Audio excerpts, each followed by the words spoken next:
ইন্না নাহনু নাযালনা যিকরা ওয়া ইন্না লাহু লাহাফিজুন।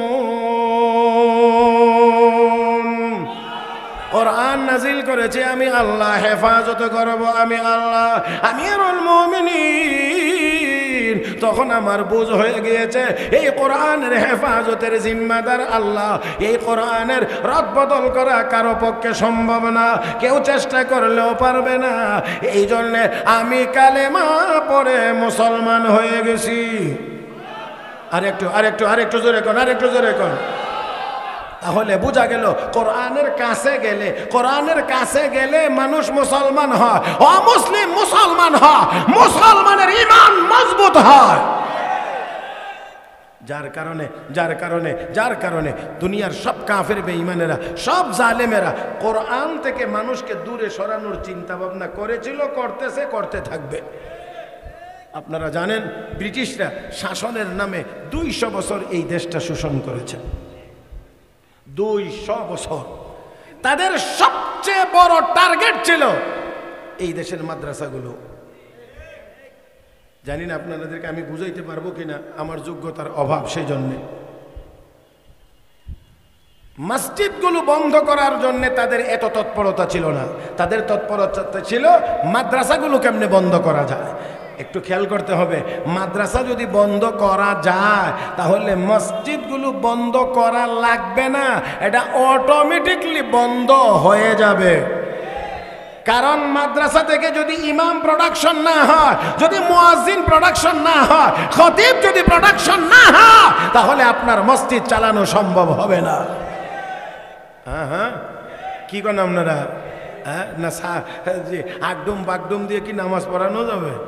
হ্যাঁ, কাউকে যদি দাঁড় করাই দেন আর উনি গিয়ে যদি কয় আল্লাহু আকবার, হ্যাঁ, আগডুম বাগডুম গোড়ার ডুম সাজে, ডাক ঢোল ঝাঁঝর বাজে, হাট্টিমা টিম টিম, তারা মাঠে পাড়ে ডিম, তাদের খাড়া দুটো শিং, তারা হাট্টিমা টিম টিম।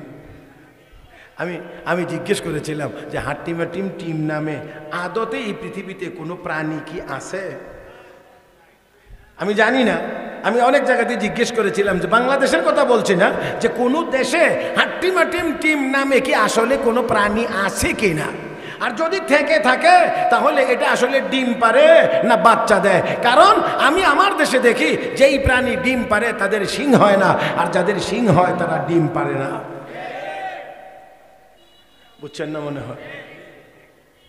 গাভী, বকরি, হ্যাঁ, মহিষ, এগুলো বাচ্চা দেয়, ডিম পারে না।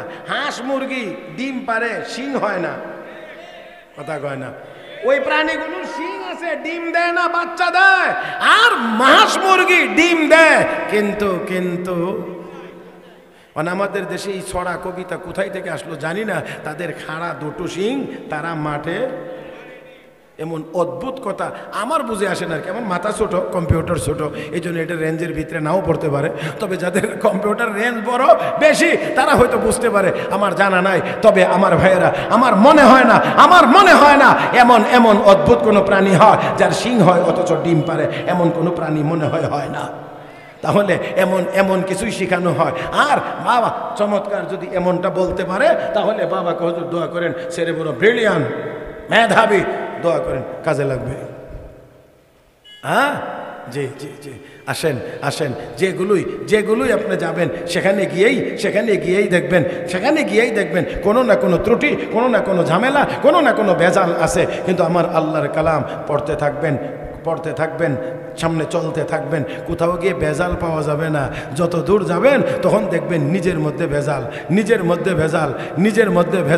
এই যে কিতাব পড়লে নিজের ভেজাল ধরা পড়ে, সেই কিতাব পড়লে নিজের ভেজাল দূর হয়। কথা কয় না রে? এ ভাই, আপনি একটু বলেন, মেশিনের কাছে গেছেন পরীক্ষা করাবেন, মেশিনে কয়ে দিছে আপনার লাঞ্চে সমস্যা আছে, তাহলে আপনি কি করবেন? ডাক্তারের কাছে যাবেন, উনি ঔষধ দিবে, খাবে, আপনার লাঞ্চের চিকিৎসা হবে, লাঞ্চ ভালো হবে। ও বন্ধুরা, মনে রাখতে হবে, কোরআনের কাছে গেলে নিজের ত্রুটি ধরা পড়ে। হ্যাঁ, ইউরোপের প্রখ্যাত স্বাস্থ্যবিজ্ঞানী ডক্টর মরিস বুকাইলিকে অত্যন্ত সুন্দরভাবে যোগ্য করে তুলে তারপরে কোরআনের কাছে পাঠানো হয়েছিল, কোরআনে কোথাও ভুল ধরতে পারো কিনা। ডক্টর মরিস বুকাইলিকে আরবি ভাষার উপরে পাণ্ডিত্য অর্জন করানোর পরে পাঠানো হয়েছিল, যাও এবার কোরআনের কাছে গিয়ে দেখো এখানে কোনো ভুল ধরা পড়ে কিনা, কোথাও কোনো ভুল খুঁজে পাও কিনা। এবার এবার এবার এবার ডক্টর মরিস বুকাইলি এবার এসে যখন শুরু করেছেন, এখন দেখে কোরআনে ভুল নাই, বলে না, বুঝেন নাই, কোরআনে ভুল নাই। হ্যাঁ, আল্লাহু আকবার। তিনি যখন শুরু করলেন আলহামদুলিল্লাহি রাব্বিল আলামিন আর রহমানির রহিম মালিকি ইয়াউমিদ্দিন ইয়াকা না'বুদু ওয়া ইয়াকা নাস্তাঈন ইহদিনাস সিরাতাল মুস্তাকিম صراط الذين أنعمت عليهم غير المغضوب عليهم ولا الضالين।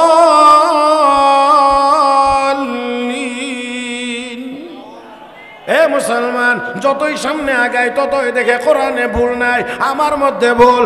সর্বশেষ ওই ডক্টর মরিস বুকাইলি নিজেই কালেমা পড়ে মুসলমান হয়ে গেছে।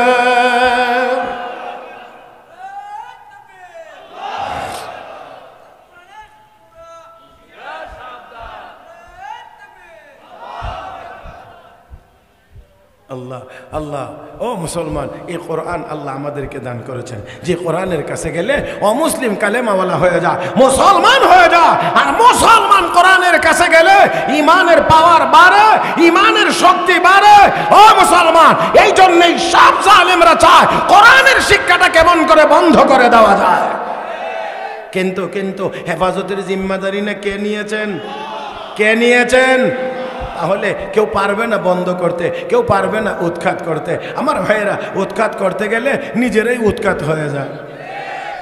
হ্যাঁ, আমাদের দেশের এক বিচারপতি আমার দেশে এই কোরআনের বিরুদ্ধে অবস্থান নিয়েছিল। 70 লাখ দিয়েও বর্ডার পার হতে পারে নাই, কলা পাতার বিছনায় ফেলাইয়া রাখছে আমার আল্লাহ।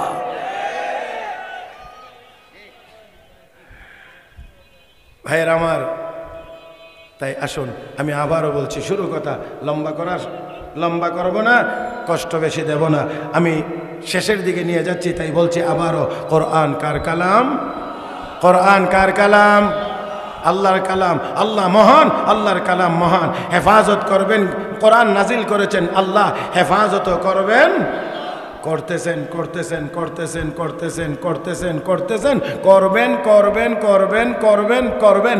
এখানে এখানে এখানে একটু এদিক ওদিক করার মতো কোনো সুযোগ কাহারও কাহারও কাহারও,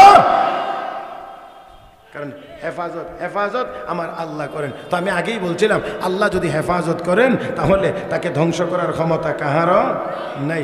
দেখেন, লক্ষ্য করে, মুসা আলাইহিস সালামকে হেফাজত করবেন আল্লাহ।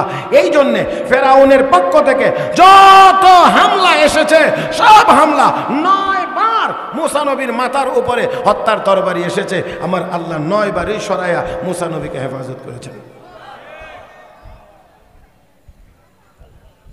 তো কাজেই যে কোরআনের হেফাজতের জিম্মাদার আল্লাহ,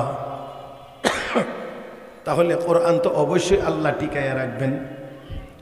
বাকি কথা হলো, কোরআনের সাথে যদি আমাদের সম্পর্ক হয়, কোরআনের এই হেফাজতের কাজে যদি আমাদের একটু সম্পর্ক হয়, তাহলে আমাদের মর্যাদা বাড়বে, কোরআনের না।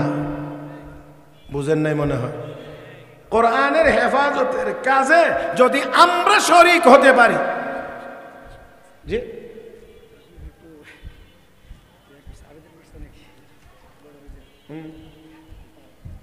জি, আমি তো বলছি হুজুরকে নিয়ে আসার জন্য। আবার আবেদন কি এখানে? হুজুর শুধু চলে আসবেন, এখানে আর কোনো কিছু বলার দরকার নাই। হুজুর আসবেন, আমি শেষ। জি, না না, এটা আমাদের শিক্ষাই এটা। আমরা আমাদের বড়দেরকে শ্রদ্ধা করব, আমাদেরকে আমাদের ছোটরা শ্রদ্ধা করবে। আমরা যদি বড়দেরকে সম্মান করতে জানি না, অবশ্যই ছোটরা আমাদেরকে সম্মান করবে না। এটাই বাস্তবতা। জি, এখন এগোলে কইরা আবার মাঠটা নষ্ট করার চিন্তা করবেন না আর কি, দয়া করে যাক আমার দিকে তাকান, আমার দিক। আমার ভাইরা আসুন, বলছিলাম মুসা আলাইহিস সালামের মাথার উপরে 9 বার হত্যার তরবারি গিয়েছে, রব্বে করিম 9 বার সরাইয়া মুসা নবীকে হেফাজত করেছেন। হ্যাঁ, আর ফেরাউনকে আল্লাহ যে দিন ডুবাইয়া দেওয়ার, এই দিন আর তাকে বাঁচানোর ক্ষমতা কাহার? লাহু মুআকিবাতুম মিন বাইনি ইয়াদাইহি ওয়া মিন খালফিহি ইয়াহফাজুনাহু মিন আমরিল্লাহ ইন্নাল্লাহা লা ইউগাইয়িরু মা বিকাওমিন হাত্তা ইউগাইয়িরু মা বিআনফুসিহিম ওয়া ইযা আরাদাল্লাহু বিকাওমিন সুআন ফালা মারাদ্দা লাহু ওয়া মা লাহুম মিন দুনিহি মিন ওয়াল। আল্লাহ বলেন ইযা আরাদাল্লাহু বিকাওমিন সুআন ফালা মারাদ্দা লাহু, আল্লাহ যদি কোনো জাতির ব্যাপারে খারাপ সিদ্ধান্ত নেন তাহলে ওই খারাপ সিদ্ধান্ত থেকে বাঁচানোর বা সিদ্ধান্ত প্রতিহত করার মতো ক্ষমতা কাহার? এই জন্যে আল্লাহ যাদেরকে ধ্বংস করে দেওয়ার সময় হয়েছে ধ্বংস করে দিয়েছেন, ধ্বংস হয়ে গিয়েছে। আর আল্লাহ যাদেরকে হেফাজত করেছেন কেউ তাদেরকে ধ্বংস করতে পারেন নাই। বরঞ্চ আল্লাহ রাব্বুল আলামিন তাদেরকে কষ্টে যেখানে গিয়ে চূড়ান্ত হয়েছে, মানে বান্দার চেষ্টা যেখানে গিয়ে শেষ হয়েছে, রব্বে করিম সেখান থেকে তার সাহায্য শুরু করে দিয়েছেন। শেষ কথা বলতে চাই, বদরের যুদ্ধের জন্য নবী বের হন নাই, যুদ্ধের পরিস্থিতি সামনে চলে এসেছে। মুসলমান 313 জন নিরস্ত্র, মাত্র 8টা তরবারি ছিল। কাফের বেঈমানরা 1000-এর অধিক সশস্ত্র। আর এমতো অবস্থায় ময়দানেরও ভালো জায়গাটা মুসলমানেরা পায় নাই। আল্লাহর নবী এখানেই সাহাবীদেরকে রাখলেন, রাতের বেলা শুয়াইলেন। আর বিশ্ব নবী গভীর রাত্রিতে আল্লাহ রাব্বুল আলামিনের দরবারে নামাজের জন্য দাঁড়িয়ে গেলেন। দীর্ঘ সময় নামাজ পড়ে হযরত আবু বকর সিদ্দিককে সাথে নিয়ে আল্লাহর নবী আল্লাহর দরবারে হাত তুললেন দোয়ার জন্য। একটু আওয়াজ করে যদি একটা উত্তর দেন খুশি হব। আমরা মুসলমান শক্তি সঞ্চয় করব নিচ থেকে না উপর থেকে? তার মানে হলো আমরা শক্তি অর্জন করব, সঞ্চয় করব কার কাছ থেকে? সকল শক্তির মালিক। ومن الناس من يتخذ من دون الله أندادا يحبونهم كحب الله والذين آمنوا أشد حبا لله ولو يرى الذين ظلموا إذ يرون العذاب أن القوة لله جميعا وأن الله شديد العذاب।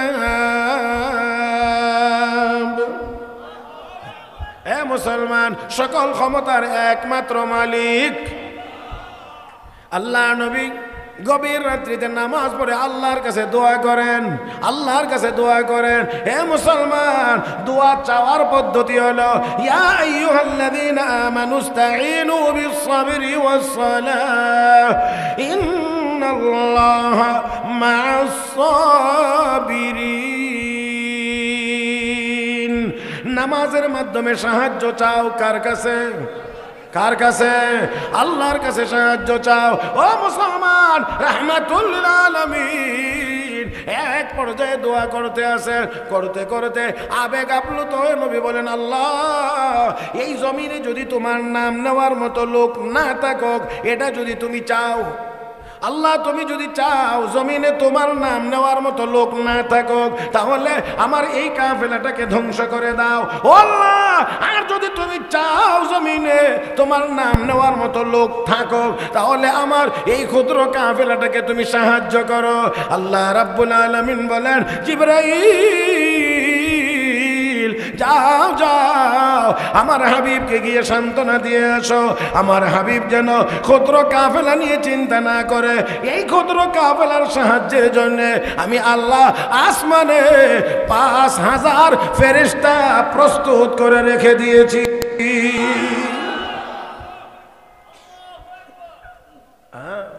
এই 313 জনের সাহায্যের জন্য বিখামসাতি আলাফিন মিনাল মালাইকাতি মুসাউবিন, আল্লাহ বলেন আমি 5000 ফেরেশতা নিজে ঠিক করে 1000, দ্বিতীয় পর্বে 3000, শেষ পর্বে 5000, এত ফেরেশতা তো লাগে না, এক জিবরাইল হইলেই তো যথেষ্ট। কিন্তু আল্লাহ কয় ওমা জাআলাহুল্লাহু ইল্লা বুশরা লাকুম ওয়া লিতাতমাইন্না বিহি কুলুবুকুম ওয়া মান নাসরু ইল্লা মিন ইনদিল্লাহিল আজিজিল হাকীম। সাহায্য তো আমিই করি, বাকি সংখ্যাটা বড় করে শোনাইলে তোমাদের মনটা ভালো হবে যে আমাদের দলটাও ছোট না, দলটা ছোট আমার ভাইয়েরা। তাহলে আল্লাহ রাব্বুল আলামিন দরবারে দোয়া করেছেন, আল্লাহ 1000 ফেরেশতা মাত্র প্রথম চালান পাঠাইছে পরেই সব, জোরে কন্যা জোরে কন্যা। তো বলছিলাম হেফাজত কে করেন? কে করেন? আল্লাহ যদি হেফাজত করেন ধ্বংস কেউ করতে পারে? তাহলে কোরআনও নাজিল করেছেন আল্লাহ, হেফাজত করবেন আল্লাহ, ধ্বংস করার ক্ষমতা কাহারও। বাকি এই কোরআনের খেদমতের সাথে আমরা যদি জুড়ে থাকতে পারি তাহলে লাভ আমাদের হবে, কোরআনের হবে না। কোরআন তো আল্লাহর কালাম, আল্লাহ হেফাজত করবে নয়। আমরা লেগে থাকতে পারলে আমাদের দাম বাড়বে। কোরআনের সাথে কাগজের সম্পর্ক, কাগজের দাম বেশি। কোরআনের সাথে কাঠের টুকরার সম্পর্ক, কাঠের টুকরার দাম বেশি। কাপড়ের টুকরা কোরআনের সাথে লাগলে কাপড়ের টুকরার দাম বেশি। মানুষের সিনায় কোরআন থাকবে তো মানুষের দাম বেশি।